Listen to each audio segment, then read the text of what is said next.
श्रीपाद सिंह यादव जी नेताजी ने हमेशा पार्टी के कार्यक्रमों को और उन नीति सिद्धांतों को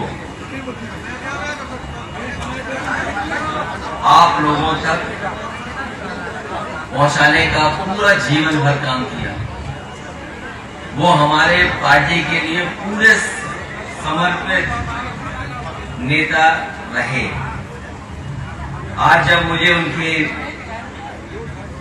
प्रतिमा का अनावरण करना था, हालांकि इधर मैंने सभी कार्यक्रम रद्द कर दिए थे, न केवल समाजवादी पार्टी ने, लेकिन जितने भी राजनीतिक दल हैं, ज्यादातर राजनीतिक दलों ने अपने सभी कार्यक्रमों को रद्द कर दिया था।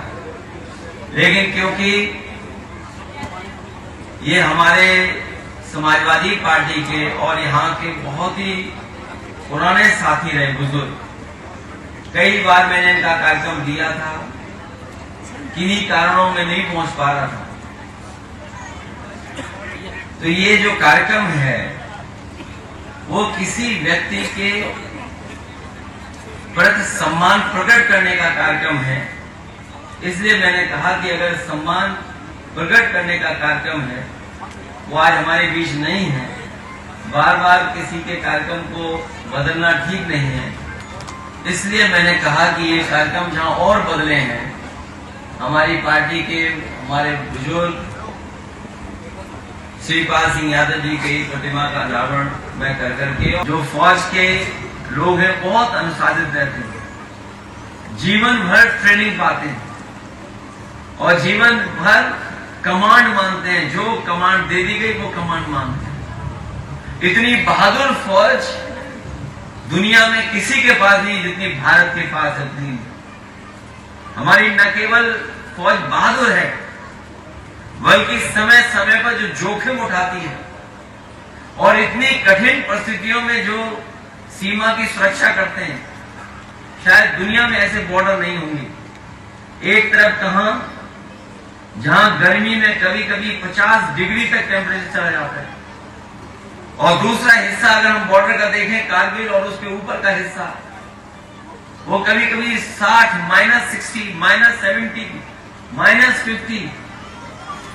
सोचिए कहां 50 डिग्री के ऊपर टेम्परेचर और कहां -50 डिग्री का। हमारे दोनों बॉर्डरों पे और पूरे आसपास के बॉर्डरों पे हमारी फौज खड़ी है।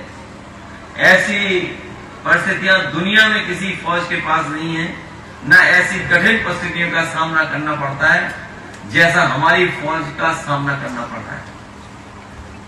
इस सरकार के फैसले ही गलत रहे अभी तक। अग्निवीर जैसी व्यवस्था लाए, अब चर्चा हो रही है कि हमारी फौज में कमी हो गई है। बता रहे हैं कि लाखों लाख कमी है, 1 लाख से ज्यादा कमी है हमारे फौज की। सोचिए अगर कहीं परिस्थितियां ऐसी बन गई, कहीं लंबा युद्ध कहीं छिड़ गया, तो बताओ हमारे फौज की कमी होगी कि नहीं होगी। और ये जिला तो वो जिला है और आसपास के वो जिले हैं, अगर हम देखें तो सबसे ज्यादा फौज में भर्ती होने वाले अगर कहीं के नौजवान होते थे तो यही मैनपुरी, एटा, फिरोजाबाद के सबसे ज्यादा नौजवान जाते थे और फौज में अपनी सेवा निकल जाते। और जब कभी हम लोग जानकारी करना चाहते हैं कि आखिरकार अग्निवीर व्यवस्था क्यों लागू हो रही है, तो सूचना ये मिलती है कि अग्नि व्यवस्था इसलिए लागू हो रही है क्योंकि उन्हें बजट बचाना है। ये जो बजट है उसको बचाना है, इसलिए अग्निवीर व्यवस्था लागू करना है। इसी तरह बहुत सारे साथियों को याद होगा जब नेताजी शहीदों के सम्मान के लिए वो फैसला ले रहे थे कि अगर कोई शहीद कहीं होगा तो उसको पूरे सम्मान के साथ उसके घर परिवार तक पहुंचाया जाएगा। उस समय भी बजट का आधार था, लेकिन उस समय नेताजी डिफेंस मिनिस्टर थे, उन्होंने कहा कितना भी बजट खर्च हो जाए, लेकिन हम अपने गरीब किसान के परिवार का बेटा अगर शहीद होगा तो पूरे सम्मान के साथ उसके घर परिवार तक पहुंचाने का हम सरकार करेंगे। आतंकवादियों की घटना होना, कोई सिक्योरिटी मौजूद ना होना, हमारा इंटेलिजेंस फेलियर होना, और इंटेलिजेंस फेलियर कोई पहली बार नहीं हुआ है। इससे पूर्व में भी जो घटनाएं हुई हैं, सवाल यही खड़े हुए थे कि कहीं ना कहीं सरकार से चूक हुई है, इंटेलिजेंस फेल्यूर है, और अगर इंटेलिजेंस फेल्यूर नहीं होता तो आतंकवादी इतनी बड़ी घटना नहीं कर सकते।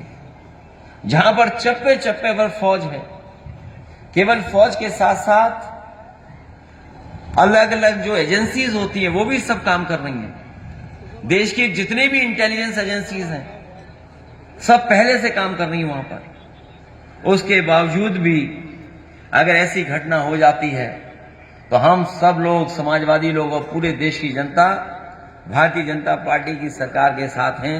जैसा सरकार ने आश्वासन दिया है कि वो ठोस फैसले लेंगे, ठोस कदम उठाएंगे, हम उनके साथ हैं। जितना भी ठोस फैसला लेना चाहें, जितना भी सख्त कार्रवाई करना चाहें, हम समाजवादी लोग उनके साथ खड़े दिखाई देंगे, क्योंकि ये देश की सुरक्षा का सवाल है।